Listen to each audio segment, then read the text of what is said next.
Hey guys, now video for one of my favorite things, replying to YouTube comments. It seems like everybody on the tube just has to fight no matter what. And somewhere that they have to insult you, they have to prove that they somehow are correct. And apparently insulting you is one of the best ways. Or using caps lock. Like, I am more superior than you because I can hit a button and make my letters capital. Or I can call you a douchebag. But anyway, I watched Two Young Turks video on Round Earth. And somebody had a very general view of like, yeah, these flat earth, and these flat earthers are about as, good as the religious folk that believe God is, or that there's a visible man up in the sky that watches everything we do and punishes us for things that we don't like and tells that we must obey him or else we go to hell, but he loves us. And I've heard that argument way too much, like, absolutely way too much. It just seems like pure ignorance to me, almost, like. So I posted a comment, like, that's not what it's about. Sometimes as a parent, which God, who created us, makes him our father. If we look at him in the male form, so we'll call him our father. He created us, and basically what humanity has to go through right now is a lesson. And so I put that out, and I said as a parent, sometimes you have to let your kid do stupid things that you've told them not to do, but they've done it anyways, so now you just have to let them do it and sometimes hurt themselves. I'm not talking about like letting your kid break their leg or end up in a hospital to teach them a lesson. I'm just talking about minor things, minor incidents where like pain equals a consequence, and that consequence is something to an action that they weren't supposed to do in the first place, therefore they learn not to do that thing again. Simple, right? Otherwise, if you don't do that, and they're like, well, what if I did do that? Like, what if? And then there might be that sort of rebellion that ends up growing from that thought, what if I did do it? And now they know, like, oh, I got a lot of pain when I did that, I won't do that again. Problem solved. Anyway, this one guy, Corn Eater, 23, I can't find his other comment here, called me fanatic or something and a douchebag. And then I said, I'm not religious. I told him that, and he says, you're not religious, huh? Lol, you suck. Either you're very forgetful or a terrible troll. Either way, it's pathetic. And for somebody who claims to not be religious, you sure get upset when people say that God is a floating mist in the sky, but you have to correct them, don't you? If you do not consider yourself a religious person, then why do you care to correct people on that issue? And then lecture them about why God has to be so harsh with them. So, I mean, I could correct the numerous things in there, but instead I told him, like, look, if you want to hear my religious view, I'm not religious, but if you want to hear my point of view on religion and God, like, I'll make you a video. And so hence we're at this video. So basically, I've said this many times before, God created everything. And now if you watch the spirit science videos, they have a very good thing of it, like, God was, they use him as an eye. God, he's seen everything around him, and then he moved a little bit up, seen everything around him, moved along, and that's how we got sacred geometry, is God was just moving in a pattern, just consciousness basically, moving in a pattern, realizing everything, and then therefore creating everything slowly, in that kind of way. So, what people used to call God an invisible man. In the Bible and other books, it says God is within all men. So, God, and there was a particle, the Higgs boson.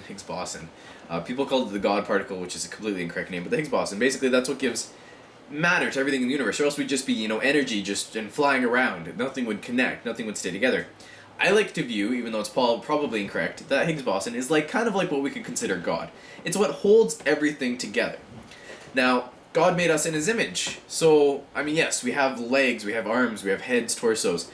God is not shaped like us in any way.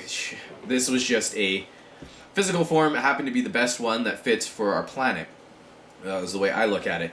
So, God made us out of love. Love is a vibration. Love is actually a higher vibration that consciousness can reach, can tap into. You can basically become a bigger part of God by tapping into this vibration of love, which is fantastic, absolutely awesome. But anyway, to get back to the storyline of God, God created the earth, whatever it took, thousands, hundreds of thousands, however long it took him eventually to make the earth and to put people on it. And so, the Luciferian experiment, or Lucifer, said a corrupt man saying, look, they're not so great, they're weak, good and evil, blah, blah, blah. To break it down into really simple terms, God had a bet with Satan. Like, look, it's like, alright, it's like, I will show you that there will be good humans. Humans will prevail, they will worship me, they will respect me for all that I've given them. Satan's like, nah, they won't, they'll all do sin, because it's easier for men to sin, which is also the logo of the Illuminati. It's easier for man to sin than to do good, which most definitely is true, so that's why we only have a few men who are actually strong, courageous people that actually stand up to good ways of mankind. And there was the lesson behind it. God said, look, humans could be perfect. I gave them perfection. I told them, don't eat from this tree, you eat from this tree, you will suffer, you will die.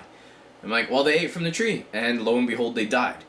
And God said you will surely die, I think, that day or the next day or something. But a day to God could be, like what we figure, a day for God is 1,000 years. So he said that day you will die. So like 900 something years later, or how 700 years later, they died. Well, so therefore they did die within that day. God is never a liar. So humanity is now sinning. Like, oh, we fucked up, we're sinning. Okay, God's like, well, I'm going to let you sin. I'm going to let you guys do everything you want to, so that when I make you perfect again, when I've taken you to the highest level of evolution and consciousness, you will then not wonder, well, what if we ate from that tree? What would it be like? You know? So basically he took us when we were babies. You know, because we're still very early in our mental development. He took us when we were babies and said, look, don't touch this. Don't touch this, you're going to get hurt. And he said it, he said, don't touch it, don't touch it, don't touch it. And then we're a baby, like, well, you know, why not? Touched it. Ow, that hurt. Now that hurt is spanning over thousands of years. And now we're getting to the point where like, oh, okay, that hurt. Wow, we really can't do this by ourselves. You know, this whole ruling ourselves. So we're going to turn to God and say, look, like, we messed up. Can you help us? Can you step in? Like, we're sorry. Now, this lesson may have only lasted a few days for God, or, you know, depending on how you want to look at time, seconds, if that even. It just all happened instantaneously if you want to look at God in, like, as a triangle with the present, the past, and the future. He is all things. God said, okay, well, we'll say, okay, like, look, you've learned your lesson. Now when I make you perfect and give you, like, massive amounts of power through consciousness and all these other things and open up these hidden scrolls of knowledge, then you won't be able to just go and fuck everything up, excuse my language. And so that's exactly what's going through. We're going to go through it, and then we're going to become perfect, or we're going to attain a higher level of consciousness, or evolve to a supreme level, and then we're going to look, oh, look what happens when we did all this. This was terrible. Terrible. What were we thinking? Were we drunk the whole time? This was a horrible, horrible idea.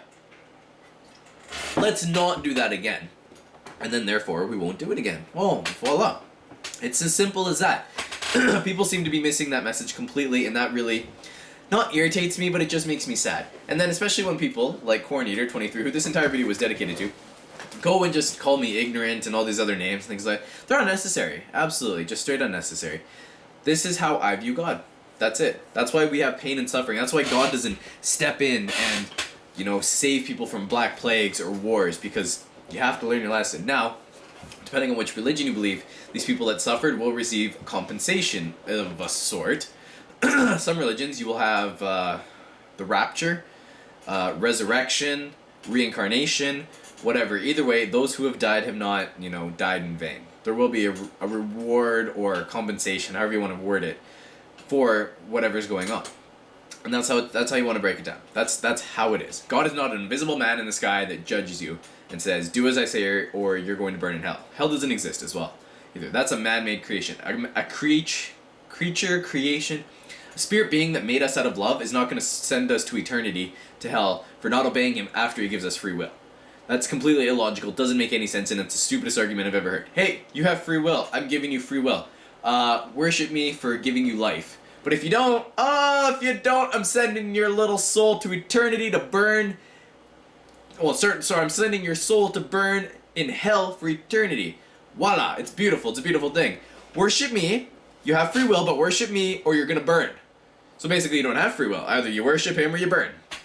Well, that doesn't make any sense. That's stupid. That's arrogant. That's ignorant. It just doesn't make any sense. Now you understand. 8 minutes and 40 some seconds of your time I have taken. That is all it will take. I love all of you, and I will see you all later. Peace.